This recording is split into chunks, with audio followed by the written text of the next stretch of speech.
My dad is in hospice right now. I FaceTime him before the game. He said, go win. He's not just my dad, he was my coach. He's a big part of the DMV coaching area. I really wish he could have been here, and I knew he was here in spirit. And that's what I thought about in the last minute. This was for my dad. Over the weekend, George Mason made history, clinching their first ever A10 championship. And the thing that made this very, very special is because, again, this is the first ever and their first ever tournament, NCAA tournament berth. All right. So George Mason is a team that, not known for women's basketball at all, right? Never was really good in the A10, but they have a new coach. She's been getting better and better and better and better as the seasons have gone on.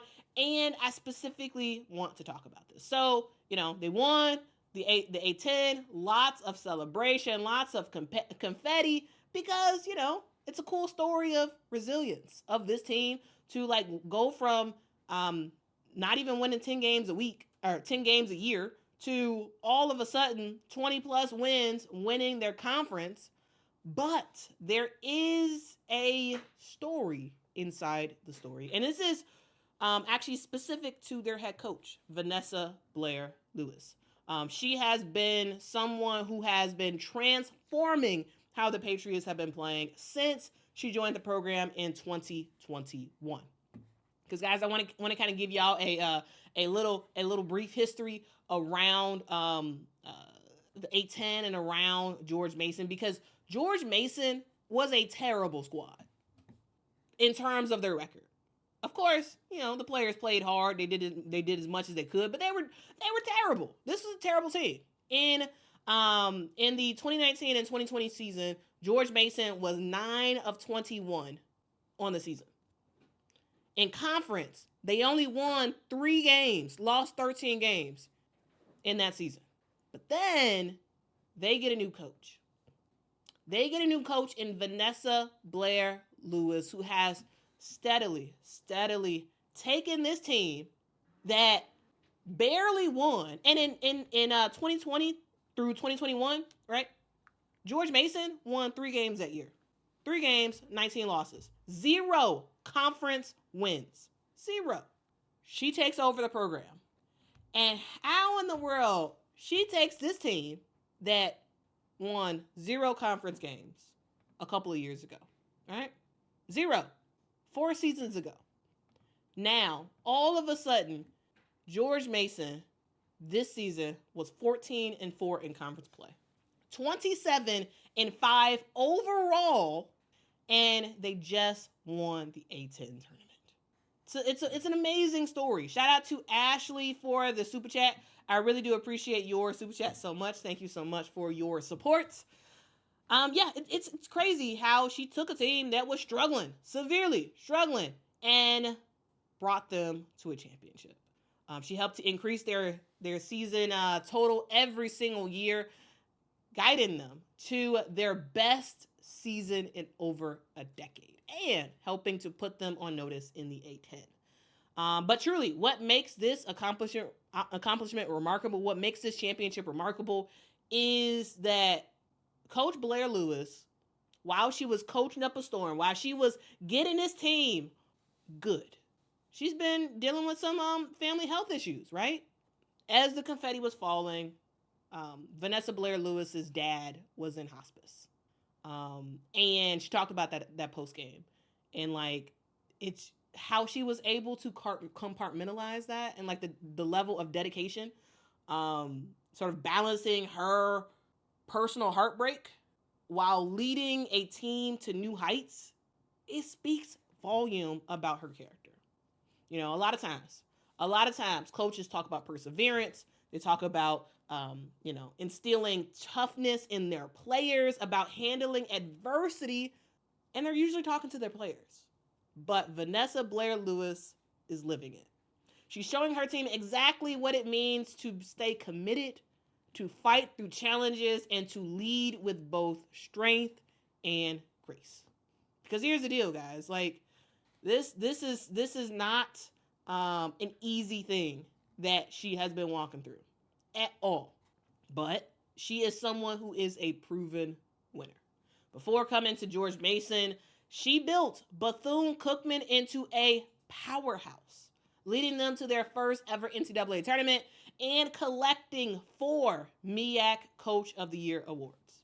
Everywhere she has gone, she has elevated programs, she has developed all-conference talent, she has instilled championship mentality, and this is the mentality that was on display this weekend in the ACC Tournament Championship.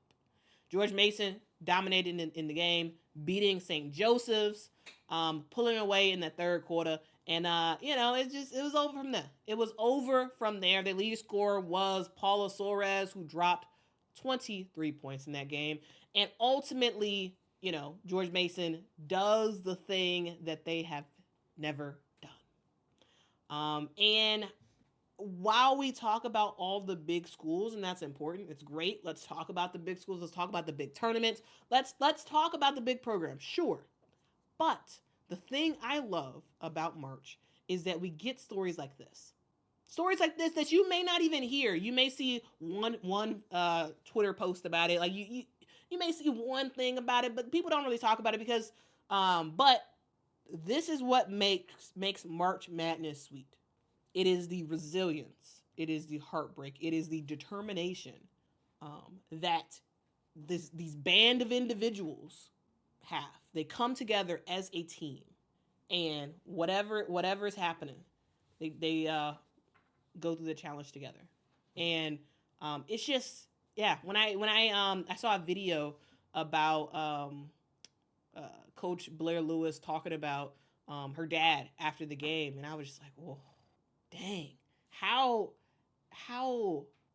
in the world, were you able to get through that while coaching at an excellent level? Like, that's some determination.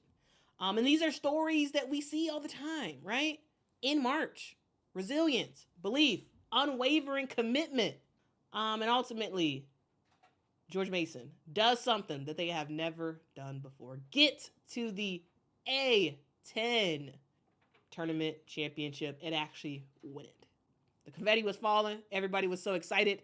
And this team has done something that they can be proud of for years and years and years to come because they made history. So we will see George Mason in the NCAA tournament. And when you see that name, regardless of who they play, when you see that name go through, know that that team, yes, has fantastic players, but they have a also fantastic coach. So that is kind of the thing I want to talk about. I love stories like this. Like, truly, like, stories like this is like, it's March, man. Like, this is the time for it. This is the time for it. Aubrey, thank you so much for the super chat. Really do appreciate it. Says, Quita, this year the tournament is most definitely up for grabs. There aren't any clear-cut favorites. I agree with that. I agree. The NCAA tournament is going to be wild. And you all can expect teams getting got. You all can expect, things to not go as you think it'll go. Because, there is no clear-cut favorite. There's, like, 4 teams, in my opinion, that could win the title. Actually, not 5. There's 5 teams. And I'll go through that tomorrow. That'll be tomorrow's morning live stream. The 5 teams I see as the top dogs for the championship. So anyway, that is the stream. I do want to thank you all so much for joining me. I'm trying to keep these things pretty short, but every single morning, you all can hop on right here on this channel and rock out with me as we talk about some women's hoops every single morning. It's going to be a regularly scheduled morning show that you all can rock with. I'm going to work out some graphics. I'm going to make it look really cool. Like, yeah, I'm a rock out with it. I'm a rock out with it. Okay. So make sure y'all join me tomorrow morning, and then the morning after that, and then the morning after that. And again, let me know your thoughts in the comments if y'all have suggestions. Man, FaZe is a huge Paige Beckers fan because you just keep posting about Paige. We all know Paige is fantastic, FaZe. We all know that. Okay? We all know that. Get up early, Nancy. Get up early. Get up early. But anyway, I appreciate y'all. I hope y'all have a great rest of y'all day. Be kind to people. Be nice to people. And yeah, rock out from there. I love you, and I hope you all have a fantastic day. Happy Tuesday, everybody. See you soon.